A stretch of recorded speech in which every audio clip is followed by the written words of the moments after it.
Next है types of RNA and process of transcription. Bacteria में 3 types का RNA रहता है, एमआरएनए, टीआरएनए, आरआरएनए। एमआरएनए को बोलते हैं मैसेंजर आरएनए, टीआरएनए को बोलते हैं ट्रांसफर आरएनए एंड आरआरएनए को बोलते हैं राइबोसोमल आरएनए। एंड ये जो 3 टाइप का आरएनए देखे हैं ये सबका नीड पड़ता है प्रोटीन सिंथेसिस में। एमआरएनए प्रोवाइड करता है टेम्पलेट, टीआरएनए कैरी करता है एमिनो एसिड को एंड जेनेटिक कोड को रीड करता है। थर्ड में आता है आरआरएनए, ये प्ले करता है structures and catalytic role during translation. Single DNA dependent RNA polymerase जो होता है ये कैटलाइज करता है ट्रांसक्रिप्शन को। मतलब कि बैक्टीरिया में जितना भी टाइप का आरएनए रहता है सबको सिंगल आरएनए पॉलीमरेज हैंडल कर लेता है।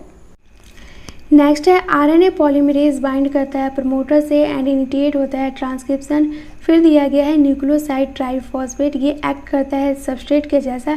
न्यूक्लियोसाइड ट्राइफॉस्फेट जो होता है इसमें एनर्जी जो रहता है फॉस्फोरस बॉन्ड के फॉर्म में स्टोर रहता है। जब एनर्जी का नीड पड़ता है तो ये एनर्जी अपना बॉन्ड तोड़ के प्रोवाइड करता है। एंड बोला गया कि पॉलीमराइजेशन जो होता है ये टेम्पलेट डिपेंडेंट फैशन में होता है एंड एक दूसरे के कॉम्प्लीमेंट्री रहता है।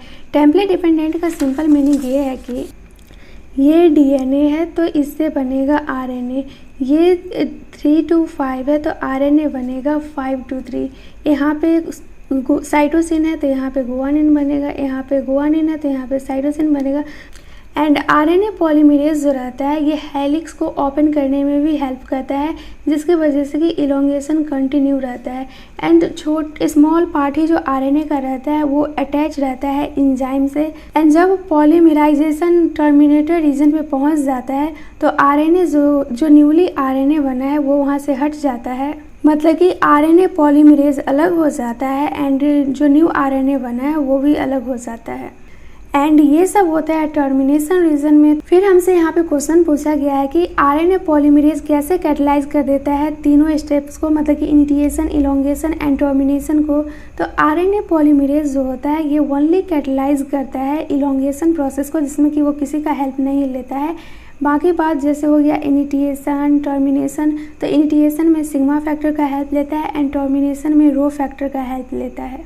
मतलब कि आरएनए पॉलीमरेज को इनिशिएशन करने के लिए सिग्मा का नीड पड़ता है एंड टर्मिनेशन के लिए रो का नीड पड़ता है। तो वही यहाँ पे बोला गया है कि ये सब जो फैक्टर रहता है ये आरएनए पॉलीमरेज के फंक्शन को अल्टर कर देता है। मतलब कि अगर ये आरएनए पॉलीमरेज सिग्मा से जुड़ेगा तो रिएक्शन इनिशिएट होगा एंड ये रो से जुड़ेगा तो टर्मिनेट होगा। बैक्टीरिया में जो आरएनए का फॉर्मेशन हुआ है, मतलब कि जो एमआरएनए बना है, तो इसमें कोई भी प्रोसेसिंग का नीड नहीं होता है क्योंकि इसमें एक्सॉन एंड एंड्रोन नहीं होता है, तो स्प्लिटिंग वगैरह का कोई नीड नहीं पड़ता है। तो ये ऑलरेडी एक्टिव रहता है।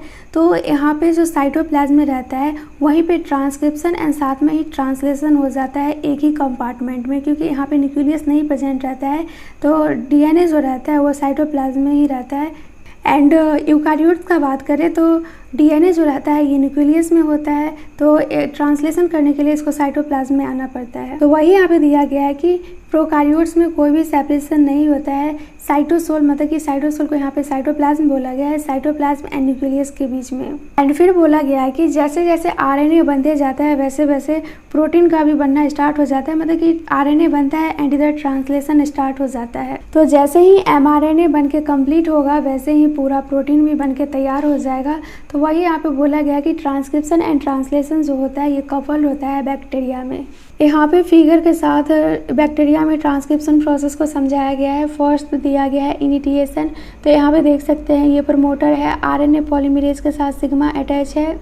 तो जब आरएनए पॉलीमरेज के साथ सिग्मा अटैच होता है तो यहाँ पे इनिशिएशन स्टार्ट हो जाता है। फिर इलोंगेशन में कोई भी सिग्मा एंड रो का नीड नहीं पड़ता है, तो यहाँ पे सिग्मा जो आता है आरएनए पॉलीमरेज से बाहर चले आता है एंड यहाँ पे कंटिन्यू इलोंगेशन होते रहता है। नेक्स्ट है टर्मिनेशन। तो टर्मिनेशन में आरएनए पॉलीमरेज को नीड पड़ता है रो फैक्टर का। यहाँ पे देख सकते हैं ये आरएनए पॉलीमरेज है एंड ये रो फैक्टर है एंड यहाँ पे आरएनए बन के तैयार हो गया तो ये भी बाहर चले आता है। एंड इसमें जो देख रहे हैं ये हेलिक्स ओपन हो रहा है, इसमें हेल्प कर रहा है आरएनए पॉलीमरेज। कोई अलग से हेलिकेज एंजाइम नहीं आ रहा है जैसे कि डीएनए में हेलिकेज ओपन करता था।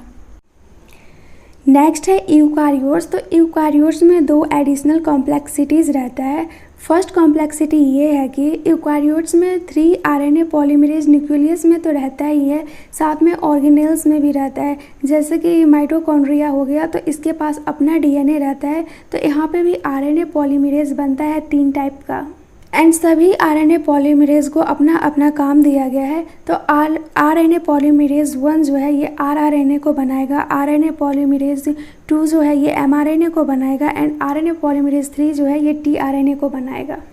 देखो आरएनए पॉलीमरेज को याद करने का सिंपल सा ट्रिक ये है कि याद रख लो रुको मेरी टीना। तो रुको से याद, ये रुको मेरी टीना 3 है, तो इसके लिए याद रखो पॉलीमरेज 1, इसके लिए याद रखो पॉलीमरेज 2, एंड इसके लिए याद रखो पॉलीमरेज 3। सिंपल 1 2 3 याद रखो। एंड आर से रुको से याद हो जाएगा आरआरएनए, मेरी से याद हो जाएगा एमआरएनए, एंड टी से याद हो जाएगा टीआरएनए। एंड ये सब का रोल हम पीछे पढ़ चुके हैं। आरएनए का रोल है कि ये स्ट्रक्चर्स एंड कैटालाइटिक के जैसा बिहेव करता है ड्यूरिंग ट्रांसलेशन। टीआरएनए जो है ये एडेप्टर के जैसा बिहेव करता है, एंड एमआरएनए जो होता है ये मैसेंजर के जैसा बिहेव करता है, मतलब कि ये टेम्पलेट का वर्क करता है। तो आरएनए पॉलीमरेज 1 बनाता है आरआरएनए को, एंड आरआरएनए में भी सब यूनिट रहता है। मतलब कि इसमें आरआरएनए में देखें तो इसमें रहता है 28S, 18S and 5.8S। And mRNA में सिंपल रहता है HNRNA, क्योंकि इसमें जो रहता है HNR में ये इसमें एक्सॉन भी प्रेजेंट रहता है, इंट्रॉन भी प्रेजेंट रहता है। एंड टीआरएनए में आता है 5SRRNA, एंड सेकेंड में आता है SNRNA। एंड एनसीईआरटी में SNRNA को बोला गया है स्मॉल न्यूक्लियर आरएनए। तो देखो इसको याद, अगर डिजिट में कभी कंफ्यूज हो जाते हो तो सिंपल वे में याद रखना कि सबके लास्ट में देखो 8 8 8 आ रहा है, तो यहाँ से क्या करना है, स्टार्टिंग 1 स्टार्ट करना एंड यहाँ से 2 स्टार्ट करना। एंड ये जो 8 है इसको नीचे वाला को ब्रेक कर देना 4 एंड 4 में, एंड ये 4 + 1 को ऐड कर देना, तो ये हमारा आ जाएगा 28S, ये आ जाएगा 18S, एंड ये जो ऐड किए हैं तो ये 415 आ गया, एंड ये 5.8S हो जाएगा। तो यहाँ पे देख सकते हैं आरएनए पॉलीमरेज 1 में है 28S, 18S and 5.8S। RNA polymerase 2 में है HNRNA, जिसको कि बोलते हैं हेट्रोजीनस न्यूक्लियर आरएनए। एंड फिर वही देखें आरएनए पॉलीमरेज 3 में, तो इसमें आता है टीआरएनए। तो टीआरएनए वैसे भी स्मॉल टाइप का होता है, तो इसमें एक तो आ जाएगा स्मॉल न्यूक्लियर आरएनए जिसको कि बोलते हैं SNRNA, एंड फिर आता है 5SRRNA। एंड सेकेंड कॉम्प्लेक्सिटी में ये आता है कि प्राइमरी ट्रांसक्रिप्ट जो बनता है, मतलब कि एमआरएनए, इसमें प्रेजेंट रहता है एक्सॉन एंड इंट्रॉन दोनों।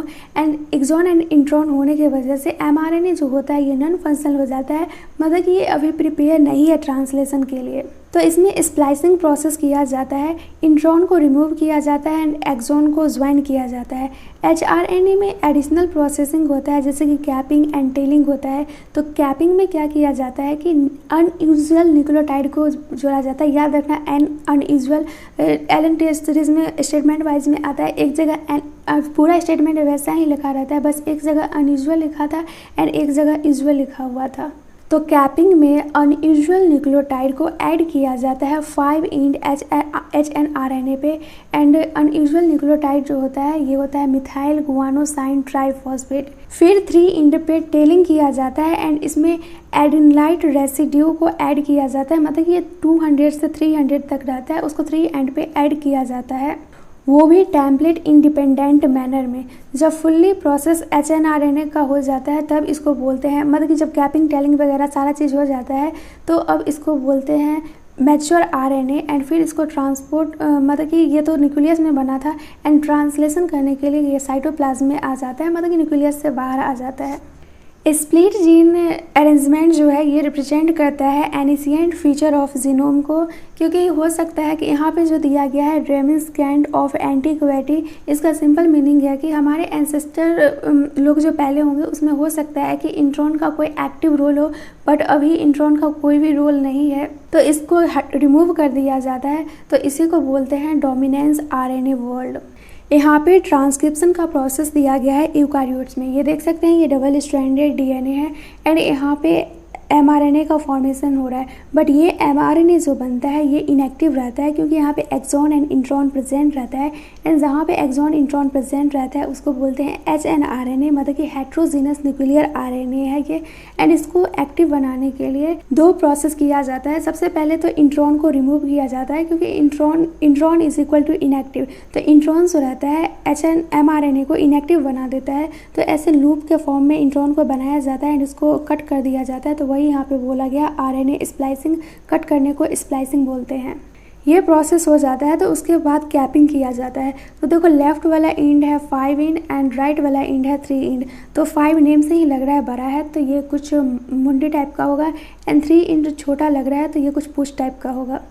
तो 5 एंड पे अनयूजुअल न्यूक्लियोटाइड ऐड किया जाता है, मतलब कि मिथाइल गुआनिसिन ट्राइफॉस्फेट ऐड किया जाता है। उसी को यहाँ पे शॉर्टकट में लिखा गया है GPP एंड ऊपर में M दिया गया है। G का मतलब हो गया गुआनोसाइन एंड P का मतलब हो गया ट्राइफॉस्फेट एंड M का मतलब हो गया मिथाइल। एंड 3 एंड पे ऐड किया जाता है एडिनाइलेटेड रेसिड्यूज जो कि 200 से 300 तक रहता है। तो अब देख सकते हैं ये मैच्योर एमआरएनए बनके तैयार हो गया। अब ये न्यूक्लियस से बाहर आ जाएगा साइटोप्लाज्म में एंड ट्रांसलेशन स्टार्ट हो जाएगा। नेक्स्ट है जेनेटिक कोड।